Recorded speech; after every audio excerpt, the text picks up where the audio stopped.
வணக்கம். வள்ளுவரே, எங்கள் ஊரில் ஒருத்தர் எவ்வளவு சொன்னாலும் திருந்த மாட்டேங்கிறாரு.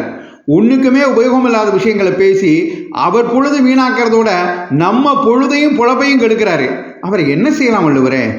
அப்பனே, நெல்லில் விளையாம சில மணிகள் வெறும் பதரா சாவியாக போயிடுமே, அது நல்ல நெல்லோட கலந்து நல்ல நிலையும் கெடுத்துடும். அது மாதிரி தான் இந்த வெட்டி பேச்சாளர்களும். அவர்களை மனிதர்கள்னு நம்ம மதிக்கக்கூடாது. மனிதர்களிடையே கலந்து விட்ட மனித பதர்கள்னு அவங்கள ஒதுக்கி அவங்கள்ட்ட இருந்து விலகிடணும். அப்போ தான் நாம் உருப்பட முடியும். அதைத்தான் பயனில் சொல் பாராட்டுவானை மகன் எனல் மக்கட் பதடி எனல்னு பயனிலை சொல்லாம அதிகாரத்தில் 196வது குறளாக எழுதி வச்சேன். அருமை வள்ளுவரே, பயனில் சொல் பாராட்டுவானை மகன் எனல் மக்கட் பதடி எனல். இப்படி பயனில்லாத விஷயத்தை எப்பவும் பேசிக்கிட்டு இருக்கவங்களை மனித பதர்னா ஒதுக்கிட்டு விலகிடணும்னு அருமையாக சொல்லிட்டீங்க. அதுதான் நம்ம உருப்பட வழினும் சொல்லிட்டீங்க.